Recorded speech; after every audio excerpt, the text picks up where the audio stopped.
नमस्कार दोस्तों। आज की कहानी एक ऐसे एक्ट्रेस की है जिसने दोस्त के 300 टुकड़े किए, लाश के सामने बॉयफ्रेंड से संबंध बनाए और फिर शॉपिंग की।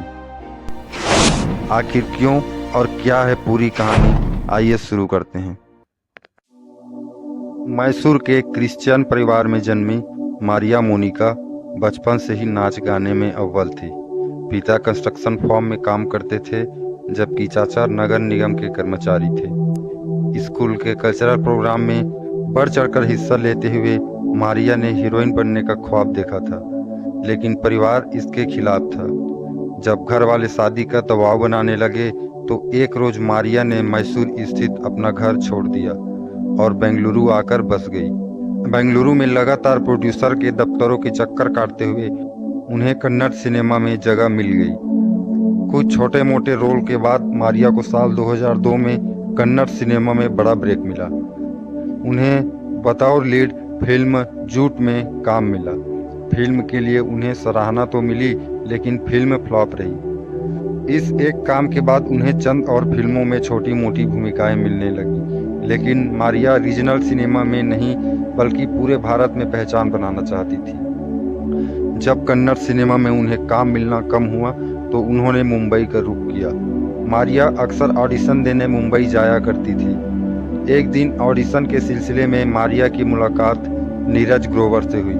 नीरज ग्रोवर की मुंबई में अच्छी पकड़ थी। उन्होंने शाहरुख खान द्वारा होस्ट किए जाने वाले शो क्या आप पांचवी पास से तेज हैं और कहानी हमारे महाभारत की जैसे सोच का हिस्सा रह चुके थे। साल 2008 में वो एकता कपूर के popular production house Balaji telefilm से जुड़कर काम कर रहे थे। ऑडिशन के दौरान हुई मुलाकात के बाद नीरज और मारिया में नंबर एक्सचेंज किए और फिर दोनों की बात होने लगी। नीरज ने मारिया से कहा कि वो बेहद खूबसूरत है और उन्हें काम ढूंढने में दिक्कत नहीं होनी चाहिए। जवाब में मारिया ने कहा कि उनकी मुंबई में कोई पहचान नहीं है जिससे उन्हें काम नहीं मिल रहा। मारिया की बात सुनकर नीरज ने उन्हें मदद का आश्वासन दिया और उनका बालाजी टेलीफिल्म्स में ऑडिशन अरेंज करवाया। वो इन ऑडिशन के लिए अक्सर मुंबई आया करती थी। समय के साथ मारिया नीरज से ज़्यादा घुलने मिलने लगी थी, जबकि वो पहले से ही मैसूर में रहने वाले जेरोम मैथ्यू के साथ लॉन्ग डिस्टेंस रिलेशनशिप में थी, जिनसे उनकी सगाई भी होने वाली थी। जेरोम इंडियन आर्मी में थे और उस समय पुणे में पोस्टेड थे। बड़ी हीरोइन बनने और काम मिलने का ख्वाब देखने वाली मारिया ने नीरज को ये बात बताना जरूरी ही नहीं समझा कि वो पहले से ही रिलेशनशिप में है। समय के साथ दोनों की नज़दीकियां बढ़ने लगी और एक रोज मारिया ने मुंबई शिफ्ट होने का फैसला कर लिया। जब मारिया मुंबई पहुंची तो नीरज ने उन्हें अपने घर में जगह दी। दोनों की दोस्ती के कई महीने हो चुके थे, लेकिन नीरज के तरफ से मारिया को कोई काम नहीं मिल रहा था। नीरज ने अपने दोस्तों को बताया था कि कन्नड़ एक्सेंट होने के कारण मारिया के ऑडिशन रिजेक्ट हो जाते थे, लेकिन मारिया को ठेस न पहुंचे इसलिए वो अक्सर उनके सामने काम न मिलने के नए नए बहाने बना दिया करते थे। नीरज के घर में रहते हुए मारिया की उनके दोस्तों से भी अच्छी दोस्ती हो गई थी। वो अक्सर नीरज के दोस्तों से पूछा करती थी कि कहीं नीरज उन्हें धोखा तो नहीं दे रहे हैं, कहीं ये कास्टिंग काउच की तरह तो नहीं है। दोस्त अक्सर मारिया को समझाते थे कि नीरज उन्हें काम दिलाने की पूरी कोशिश कर रहे हैं। इस बीच जब भी मारिया अपने बॉयफ्रेंड जेरोम मैथ्यू से बात करती थी तो नीरज का जिक्र होने पर बस यही कहा करती थी कि नीरज उनसे एक तरफा प्यार करते हैं और वे उन्हें दोस्त मानती है। हालांकि ये एक झूठी कहानी थी। करीब एक हफ्ते तक नीरज के साथ लिव इन रिलेशन के बाद मारिया को नीरज का फ्लैट छोड़कर मलाड स्थित फ्लैट में शिफ्ट होना था। मारिया के जाने के बाद रात को नीरज ने अपने दोस्तों से कहा कि वह मारिया के शिफ्टिंग में मदद करवाने जा रहे हैं। करीब 10 बजे वो घर से निकल गया। अगली सुबह नीरज के दोस्तों ने उनके नंबर पर कॉल किया तो कॉल मारिया ने रिसीव किया। मारिया ने उनके दोस्त लाल को बताया कि नीरज करीब 1:30 बजे घर से निकल चुके थे और हड़बड़ी में उन्होंने अपना मोबाइल घर पर ही छोड़ गए। कुछ घंटे और बीते, लेकिन नीरज न फ्लैट पर आए और न फोन लेने पहुंचे। नीरज से बात न होने पर उनके परिवार और काम से जुड़े लोग उनके दोस्त लाल को कॉल कर रहे थे, लेकिन उन्हें कोई जानकारी नहीं थी। आखिरकार लाल 8 मई की शाम मारिया के फ्लैट पहुंचे। जब उन्होंने मारिया से पूछा कि वो किसके साथ निकले हैं तो वह कोई जवाब नहीं दे सकी। आखिरकार दोनों ने सोच विचार करने के बाद मलाड पुलिस स्टेशन में शिकायत दर्ज करवाई। पुलिस ने नीरज का फ़ोन जब्त कर उनकी तलाश शुरू कर दी। मामले में उनके करीबियों से पूछताछ हुई, लेकिन कोई जानकारी सामने नहीं आ सकी। 2 दिन बाद उनके परिवार वाले भी कानपुर से मुंबई आ गए।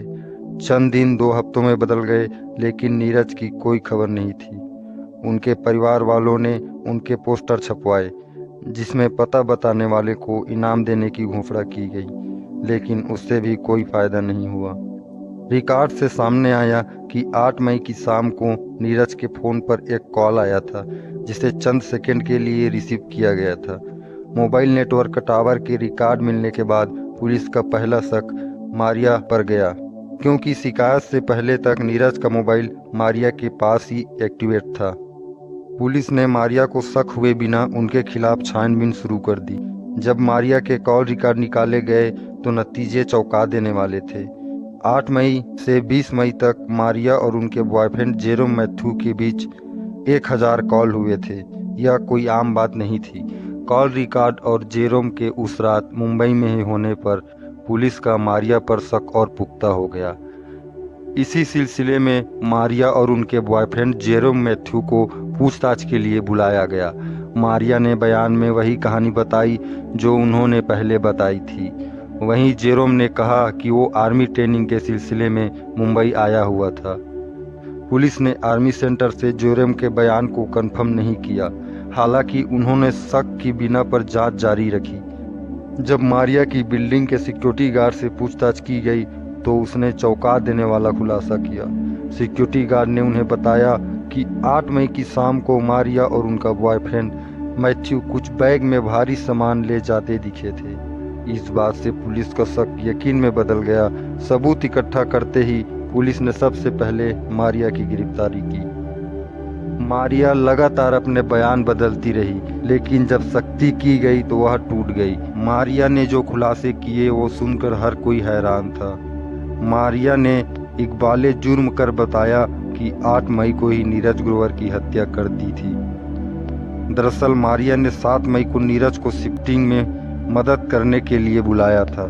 दोनों घर में क्वालिटी टाइम बिता रहे थे कि तभी मारिया के बॉयफ्रेंड जेरोम मैथ्यू का कॉल आया। जब मैथ्यू ने कॉल पर पीछे से आ रही नीरज की आवाज़ सुनी तो वह भड़क गया, क्योंकि उन्हें लगता था कि नीरज के इरादे मारिया के लिए ठीक नहीं हैं। जेरोम मैथ्यू को गुस्सा होते देख मारिया ने उन्हें समझाया कि दोस्त होने के नाते सिर्फ मदद करने आया है। डिनर के बाद वो उसे चलता कर देगी। जवाब में जेरोम ने कहा कि अगर नीरज उनके साथ रुका तो ठीक नहीं होगा। अगले दिन 8 मई को मारिया के फ्लैट की डोरबेल बज रही थी। चंद सेकंड तक मारिया दरवाजे पर नहीं पहुंची तो बार बार डोरबेल बजाई जाने लगी। हड़बड़ाहट में जब उन्होंने दरवाजा खोला तो देखा कि जेरोम दरवाजे पर खड़ा था। उन्हें देखते ही मारिया डर गई, क्योंकि उस समय नीरज उनके घर पर ही था। जेरोम फ्लैट के अंदर घुस आया। जैसे ही जेरोम कमरे में दाखिल हुए तो देखा कि नीरज उनके बिस्तर पर थे। ये देखते ही उन्होंने नीरज को पीटना शुरू कर दिया। मारिया ने रोकने की कोशिश की, लेकिन नाकाम रही। जेरोम झगड़े के बीच किचन से चाकू ले आए, जिससे उन्होंने नीरज पर कई वार किए। जेरोम के कपड़े खून से सन चुके थे। कमरे में हर तरफ खून के छींटे थे और धीरे धीरे नीरज की सांसें थम रही थी। नीरज की मौत होते ही मारिया ने झटपट कमरे की सफाई शुरू कर दी। खून को साफ किया, चादर पर्दे बदले और डेड बॉडी से खून पूरी तरह साफ कर दिया। कुछ घंटे तक नीरज की लाश उनके कमरे में ही रही।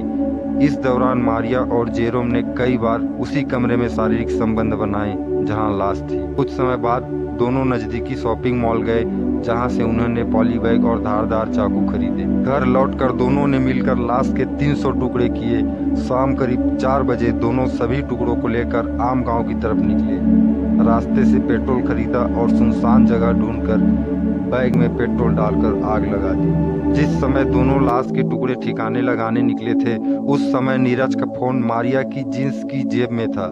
रास्ते में नीरज का फोन बजा तो नंबर देखने के लिए मारिया ने जेब से फोन निकाला। उसी समय गलती से उनसे कॉल रिसीव हो गया।